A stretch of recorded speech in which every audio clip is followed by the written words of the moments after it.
ବର୍ତ୍ତମାନ 4:30 ହେଲାଣି। ଶୋଇକି ମୁଁ ଟିକେ ହେଲେ ମୋଟୁକୁ ପାଣି ସରିଯାଇଛି, ପାଣି ଲଗେଇବା ଆସିଛି। ସେ ଶୋଇଛି ତଳ ଅଛି, ସେ ଉପରେ ଶୋଇଛି। ତାପରେ ଗଛ ଗୁଡ଼ା ଟିକେ ଖୁସେଇ ଦେବି, ସେ ଥିଲା ଗଛଟା ଉପୁଡ଼ି ଦେଉଛି ନା, ଶୋଇଛି ତ ସେ ପାଣି ଆସିଛି ମୋ ଲଗେଇବାକୁ, ଖୁସେଇ ଦେବି ଟିକେ ଆଉ। ଟିକେ ପଥର ହେଲା ପରେ ମାଟିଟା ଟିକେ ହେଇଯାଇଛି। ଚାଲ ଷ୍ଟାର୍ଟ କରିବା, ମୁଁ ମିନି ଗାର୍ଡେନିଂ ଷ୍ଟାର୍ଟ କରିବା। ଏଠି ପାଣିଟା ଏଠି ଜମିକି ଅଛି, ଯେହେତୁ ସେଟା ଜାମ୍ ହେଇଯାଇଛି ତାକୁ ମୁଁ ଟିକେ କାଢ଼ି ଦେଇଛି। ପାଣି ନେଇକି ସାରିଲା ପରେ ତାକୁ ପୁଣି ମାଟି କାଢ଼ିକି ସେଥିରେ ପୁଣି ତାକୁ ଠିକ୍ ଠାକ୍ କରିଦେବି। ତେଣୁ ଏଇଟା ଟିକେ ମୁଁ ଗୋଲାପ ଗଛ ଖୁସେଇ ଦେଉଛି। ଆଉ ଏଗୁଡ଼ା ଯେହେତୁ ଟିକେ ଟାଇଟ୍ ହେଇଯାଇଛି, ଭିତରେ ତ ପତ୍ର ଦିଆହେଇଛି, ତଥାପି ସେ ଟାଇଟ୍ ହେଇଯାଇଛି। ତେଣୁ ଉପରକୁ ଟିକେ ଘୁଷେଇ ଦେଲେ ଗଛଟା ଟିକେ ହୃଷ୍ଟପୁଷ୍ଟ ହେଇକି ବାହାରିବ, ପାଣିଟା ଟିକେ ଠିକ୍ସେ ରହିବ, ନିଗିଡ଼ିବ ପାଣିଟା ବି। ତେଣୁ ଗଛଟା ବି ଟିକେ ବାହାରିଲା ପରେ ଦେଖାଯିବ। ତେଣୁ ମୋର ଏଇଟା ହେଉଛି ମିନି ଗାର୍ଡ଼େନ୍। ଏଠି ବହୁତ ଗୁଡ଼ାଏ ମୁଁ ଫୁଲ ବି ଆଗରୁ ଫୁଟିଛି, ବହୁତ ଗୁଡ଼ାଏ ଶାଗ ବି, ସୋରିଷ ଶାଗ ବି ବୁଣିଥିଲି, ତାକୁ ବି ନେଇକି ଖାଇଛି। ବହୁତ ଫୁଲ ବି ଫୁଟିଛି, ମୁଁ ଠାକୁରଙ୍କୁ ପୂଜା ବି ବହୁତ କରିଛି। ଏଇଟାର ଏଇ ଗାର୍ଡ଼େନ୍ର ମୁଁ ବହୁତ ଦାୟିତ୍ୱ ନିଏ। ଆଉ ଏଠି ଲଙ୍କା ଗଛଟା ତ ଲାଗିଛି, ଏଠି ଗୋଲାପ ଗଛ ଘୁଷୁ ଘୁଷୁ କଣ୍ଟା ଗଳିଗଲା, ଟିକେ ରକ୍ତ ବାହାରି ପଡ଼ିଲା। କ'ଣ କରିବା, ଗୋଲାପ ଗଛରୁ ସୁନ୍ଦର ଫୁଲ ପାଇବାକୁ ହେଲେ କଣ୍ଟା ବି ତ ତାର ସମ୍ଭାଳିବାକୁ ପଡ଼ିବ ନା ନାହିଁ। ତେଣୁ ସେଇ କଥା, ଯେହେତୁ ବଡ଼ ଗଛଟା ନାହିଁ, ଛୋଟ ଗଛଟା, ବହୁତ ଛୋଟ ଡାଳଟା ଆଣି ପୋତିଲି, ତଥାପି ସେ ଗଛ ଠିକ୍ ଠାକ୍ ହେଲା। ମୁଁ 2ଟା ଡାଳ ବି କାଟି ଦେଇଥିଲି, କାହିଁକିନା ଟିକେ ଗଛଟା ପୁରଷ୍ଟିଆ ନଥିଲା ତ, ଟିକେ ଖରାକୁ ଶୁଖି ଯାଇଥିଲା। ତେଣୁ ସେଥିରେ ଗୋବର ଦେଇ ଦେଉଛି, ଟିକେ ଭଲ କି ସେ ଗଛଟା ପୁରଷ୍ଟିଆ ହେଇକି ବାହାରିବ, ଛନଛନିଆ ହେବ, ଆଉ ଫୁଲ ବି ଭଲ। ଚପଲ ସବୁ ଯାକ ଚପଲ, ତାର ମୋର ସବୁ ଚପଲ ଫୋପାଡ଼ି ଦେଇଛି। ବାଲକୁନିରେ ଥାଇ ସବୁ ତଳକୁ ଫୋପାଡ଼ିଛି। ମୁଁ କହିଲି କ'ଣ ଏମିତି, ମୁଁ ଜାଣିନଥିଲି ଫୋପାଡ଼ି ବୋଲି, ଜଷ୍ଟ ବାଲକୁନି ଥାଇ ତଳକୁ ନେଇଗଲା ବେଳକୁ ସବୁ ଚପଲ ପଡ଼ିଛି ତଳେ। ଜରିଆ ବତିକ ତାକୁ ନେଇକି ଯିବି ଉପରକୁ।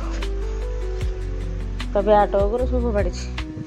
ମୋର ହଳେ ଫୋପାଡ଼ିଛି, ତାର ବାକି 3-4 ହଳ ଫୋପାଡ଼ି ଦେଇଛି। କ'ଣ କହିବ ତାକୁ। ଏନେ ଗୋଟେ ନୂଆ ଜିପ୍ଟେ ଗଲା, ମୁଁ ଏଇଟା ଭିଡ଼ିଓ ପାଇଲି ଦେଖିଥାନ୍ତେ। ପୁରା ଛୋଟିଆଟେ ହେଇଛି, ବଢ଼ିଆ ହେଇଛି, କେତେ ଲୋକ ଭିତରେ ବସିଛନ୍ତି। ନୂଆଟା ବୋଧେ କିଣିଛନ୍ତି କ'ଣ, ଛୋଟିଆ ଜିପ୍ଟେ। ଶୋଇକି ଉଠୁଛି, ମୁଁ କହିଲି ଆରେ ପୁଅ ତୁ ଶୋଇଛୁ, ମୁଁ ଯାଇ କେତେ କାମ କରିକି ଆସିଲିଣି ତଳେ। ନା ମୁଁ କହିଲି ତ କ'ଣ ଖୋଜୁନୁ, ନା ଖୋଜୁନୁ। କହିଲି ଉଠି ପଡ଼େ ଯିବା। କହୁଛୁ କୁଆଡ଼େ ଯିବା? ଖାଲି ଯିବା କଥା କହିଲେ ଉଠି ପଡ଼ିବ, ଯେତେ ଦିନ ଥାଉ ଯିବା କଥା କହିଲେ ଉଠି ପଡ଼ିବ। ଶୋଇ ତା ମୁହଁ କିନ୍ତୁ ହେଇଛି ଦେଖୁନ। ମୋ ପୁଅ ସନ୍କୁ ଦେଖିକି କହୁଛି ମାମା ସନ୍ କ'ଣ ହେଇଛି ଏମିତି।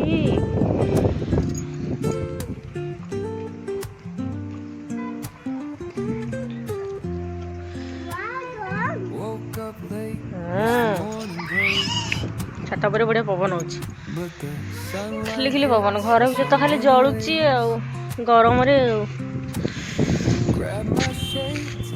ଏଇ ଗୋଟେ ଡ୍ରାଗନ ଫ୍ଲାଏ ଯାଉଛି ଏଇଠି ଉପରେ, ଚିଡ଼ିଆ ଏଇଠି। ଆଉ ଗୋଟେ ସନ୍ଧ୍ୟା ହେଇନି, ହବ 5ଟା ହେଇଛି ମାତ୍ର, ଆହୁରି ଅଛି ଘଣ୍ଟେ 1.5 ଘଣ୍ଟା ଅଛି ସନ୍ଧ୍ୟା ହେବାକୁ ପୁରା। ହାତ କ'ଣ ହେଇଛି କି ତୋର? କହୁଛି ମାମା ହାତଟା ପୋଛିଦେବି। ତା ହାତ କ'ଣ ହେଇଛି ଜାଣି, କହୁଛି ମୋ ସାର୍ଟରେ ପୋଛିଦେବ।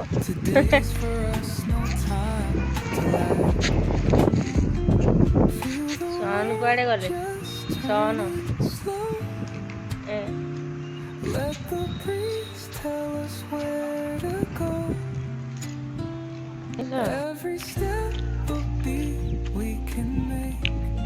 ତା ବ୍ୟାଟ୍ ବଲ୍ ଆସିଛି ସେ ଖେଳିବା ପାଇଁ।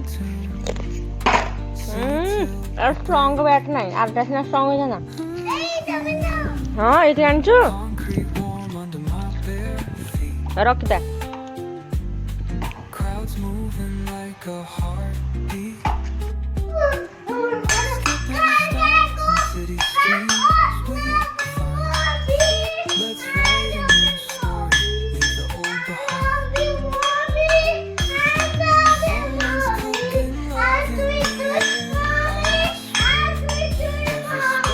Thank you बेटा।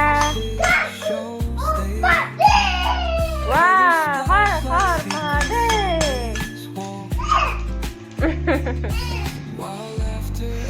କ୍ଷୀର ଏଠି ସିଝେଇକି ଥଣ୍ଡା ଅଲରେଡ଼ି ହେଇସାରିଲାଣି।